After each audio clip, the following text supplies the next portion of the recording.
people on the internet is Adam Link, Aaron.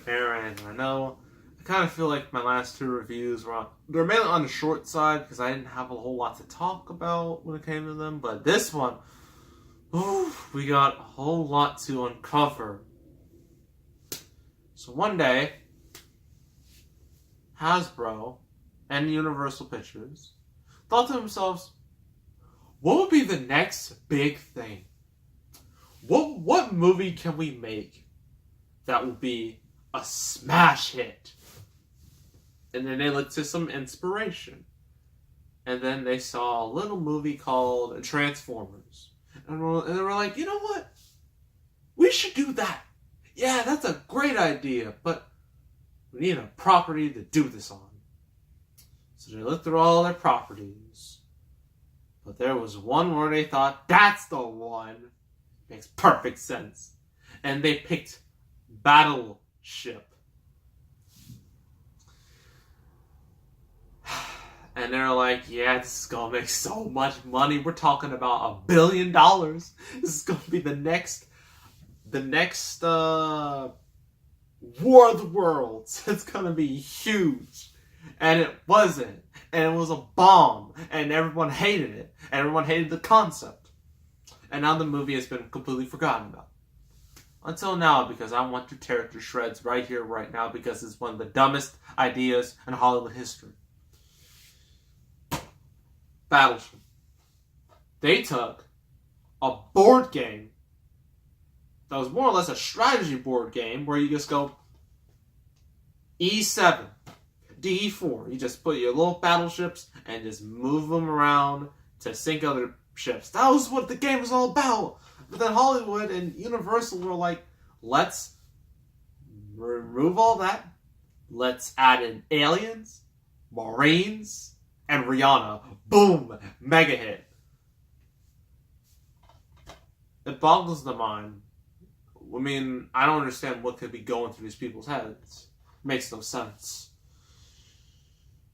And people caught on to this because the movie was a bomb in the States. It did better overseas, but it was a fail.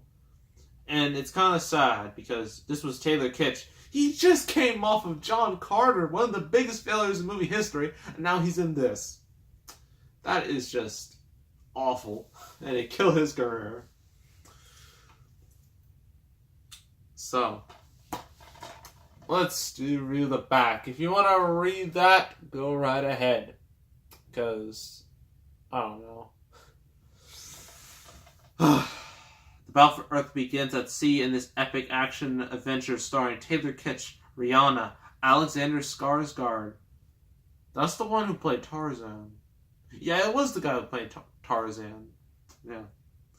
Brooklyn Decker and Liam Neeson. Spoiler alert, Liam Neeson does nothing entertaining in this movie. He's not a part of the action scenes. He's on the sidelines. Yes, Liam friggin' Neeson.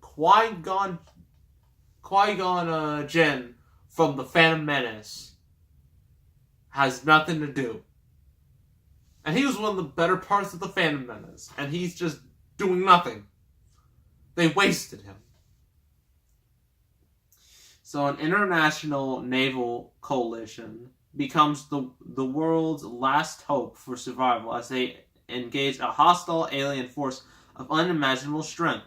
Ripping across the sea, sky, and land, Battleship is packed with special effects. Why is that such a big selling point? A lot of big movies have special effects. That's not a new thing. And it's not even revolutionary like Avatar. It's just your average blockbuster effects. And is a rousing and engaging action movie. No, it's not! This isn't engaging at all. It's just terrible. It's not a real plot. We got our main hero, Taylor Kitsch. I forgot his character name. I don't care. He's a bit of a troublemaker. And in a really dumb scene, he breaks into a local store to get, like, this girl he likes a chicken burrito, and he gets tasered for it, and now has to go to the military, where he has skills, but according to Liam Neeson, Liam Neeson is a man of skills. He was in the Taken movies. At least one good Taken movie. But he says like he completely wasted them and he was actually going to get kicked out. But lo and behold, plot begins as the alien ship crashes down. Well, it doesn't really crash down, but it starts blowing up things with these. You don't really see them. Oh yeah, this is a better example. These Beyblades, you know those little toys that you throw and then they just, they just roll around and whatnot. Those things. Yeah, they got those little things destroying some parts of town or the state or the world, whatever. So our band of lackluster, no characters at all, have to save the day. Ugh, where do I begin? Let's go with the pros first. Pros, the effects.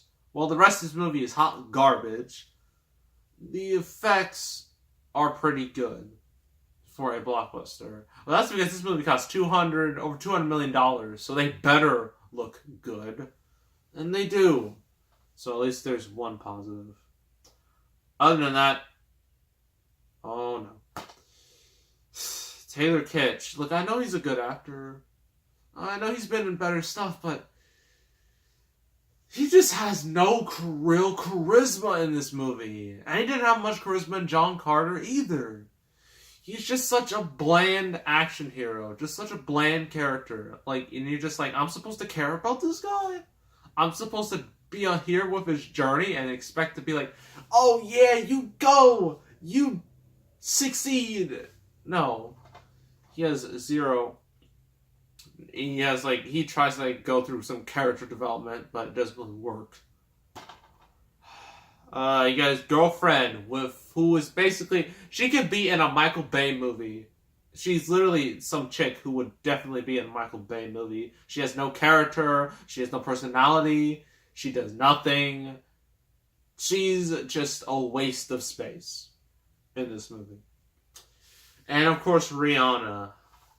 And I know some movies do this. They put a pop star in there. That way, people will like it. Or at least people will watch it. I mean, they put Beyonce and Austin Powers. They put Elton John and Kingsman. He's not really a pop star. He's an icon. But they... Wait. I'm trying to remember, really. I know Beyonce.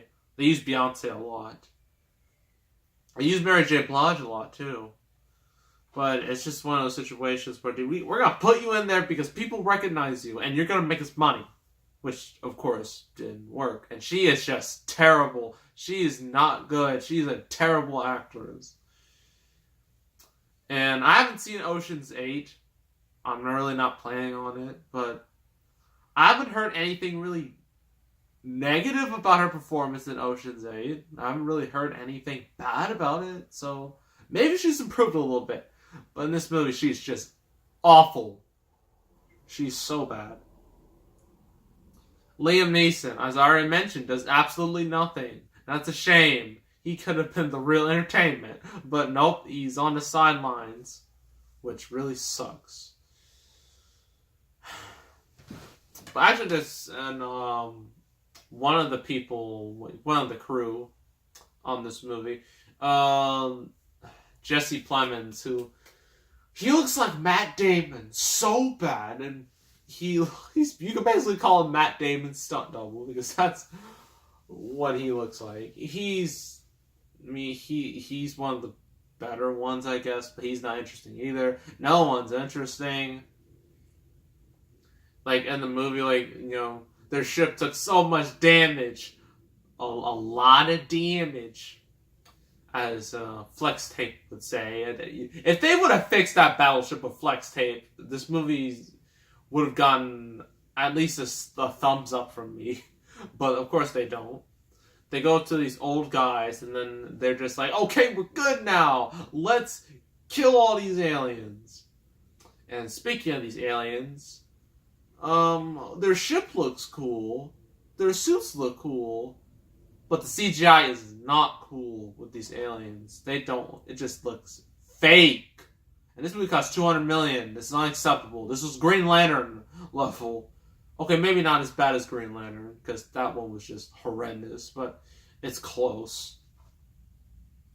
And then there's all these other characters that do nothing, basically trying to be Transformers with its human characters. But at least with the Transformers movies, there's an actual draw. There's Transformers. This movie has nothing. Has no good characters and no good... Just... This is bad. Oh, what am I missing? Soundtrack was forgettable. This was made by Peter Berg. Peter Berg has made better movies. The fact that he did this is just... Why? I mean, Hancock, that movie wasn't great, but at least it was fun. At least the first part of it was fun. This is not fun. It's just dumb. Now, I know there's such things as dumb fun. Like, turn off your brain to enjoy it. But I don't like doing that because it's just going to make me ignore all the flaws. And then you can't do that when you're a reviewer. Unless the movie is hilariously bad. And when in this case, this is not that type of bad. This is just bad. And what's even more insulting is that this movie actually tried to do a post-credit scene and get a sequel. And which of course never happened, obviously. Oh my gosh. And they also do these typical blockbuster cliches. The MCU kind of does this, but not so much. I mean, they literally say, like, they're about to say, an F-bomb, and then they literally just cut off, and I'm like, come on, you're PG-13. You can at least have one in there. That's the rule. But no, it's just like, no, we can't do that. Can't do that. This movie is awful. Don't ever watch it. I wouldn't stream it. Don't buy it. Don't stream it. Don't pirate it. No. It's bad. Just bad acting. A bad story. Okay effects. And the fact that the whole movie, they made this whole movie off of a board game, is just the icing on the cake of awful. Because I don't understand the logic in doing this. I really don't. 2 out of 10. Screw this movie. I never want to see it again. Sorry about that. I usually don't get angry like that, but that movie really pissed me off because it's just so dumb. But the next review I have to actually check.